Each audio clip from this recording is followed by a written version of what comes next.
बढ़ ले वाह। कोनो दुल्ही शादी के बाद अपने घरे से जब वापस आए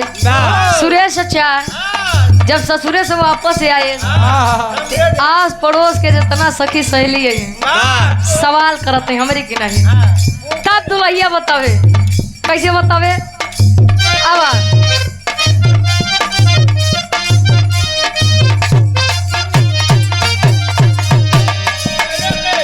दुल्ही बतावे पहले से ज्यादा लगीला चॉकलेट पहले से ज्यादा लगीला चॉकलेट पहले से ज्यादा लगीला चॉकलेट खाली 2 महीना में बनल बापे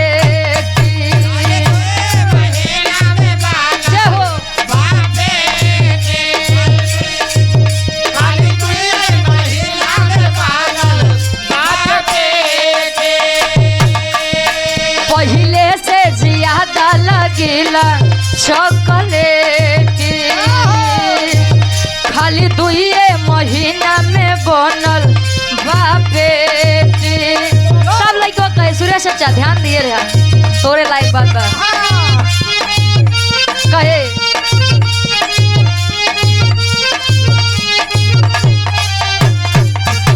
नैहर में रहलू टूटी टिहरी ससुरवा में गो दैलू ए जा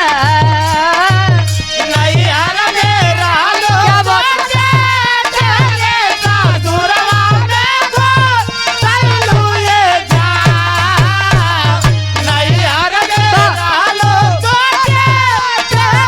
ससुरवा में गो दैलू ए जा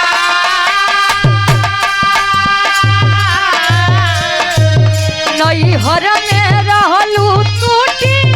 टिहरी ससुरवा में गो दैलू ए जा तलागे सैये के बेलल रोटी खैलू ए जा तलागे सैया के बेलल रोटी खैलू ए जा तलागे सैया के बेलल रोटी खैलू ए जा तलागे सैया के बेलल रोटी खैलू ए जा। अच्छा जो नारी पतिव्रता नारी होती है उसके लिए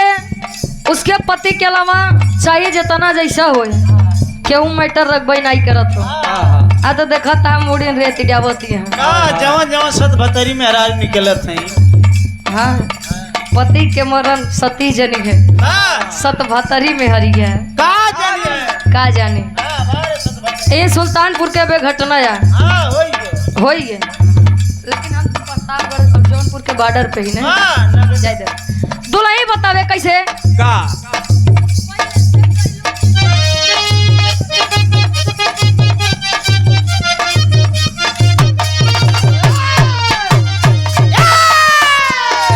पहले से गईलू चिकन है समर घोरिया सूरतिया सुघरी लागे पहले से कैलो चिकना सावर भरिया सूरतिया सुगला के पहले से कैलो चिकना सावर भरिया सूरतिया सुगला के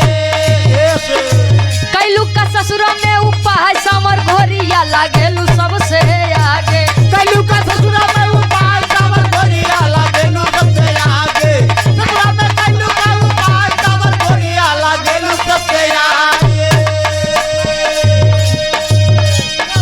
पहले से कैलू चिकन है समर घोरिया सूरतिया सुघरी लागे कैलू का ससुर में उपा है समर घोरिया सूरतिया सुघरी लागे राकेश चाचा ई मान ले हमरे चाची कहे मारे मुस्की बलम दुख भागेला ई हम नहीं मान ला चाची कहे मेरे चाचा के मलके मारे मुस्की बलम दुख भागेला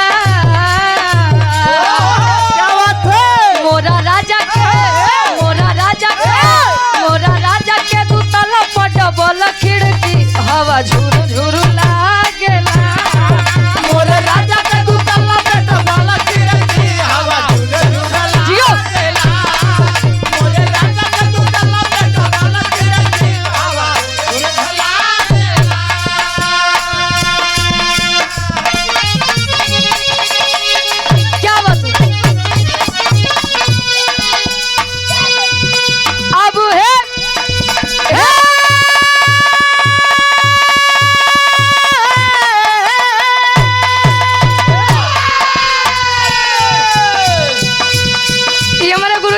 नियत करत है निर्गुणी भाव में संसार का जो सत्य है बाबा एक दिन सबके जाबा महाराज कहाँ जाबा अब एक दिन नदी के तीरे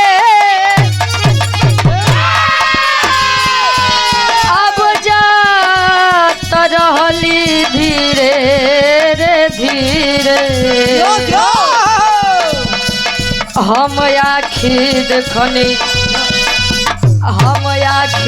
देखनी अरे त सुंदर शरीरिया यज्ञ में झारला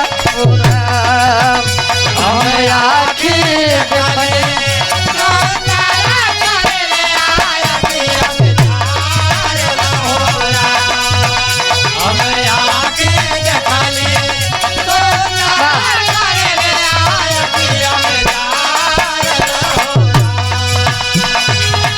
हित मीत जे भी जुटल एक मुँह सबेरे कहल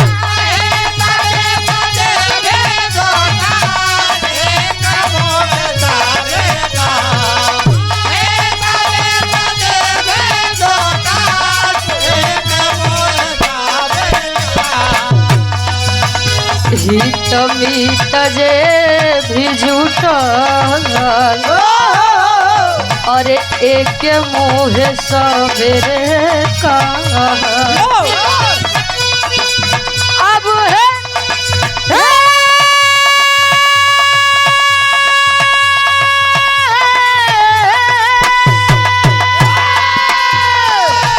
हित मीत जे भी जुटल एक मुँह सबेरे कहल अरे बेटा के मरले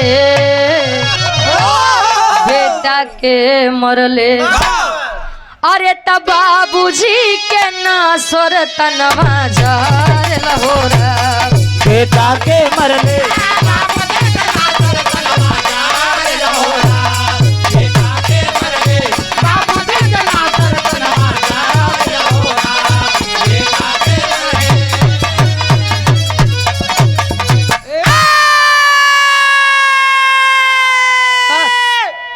काहे चिल्लाता है यार।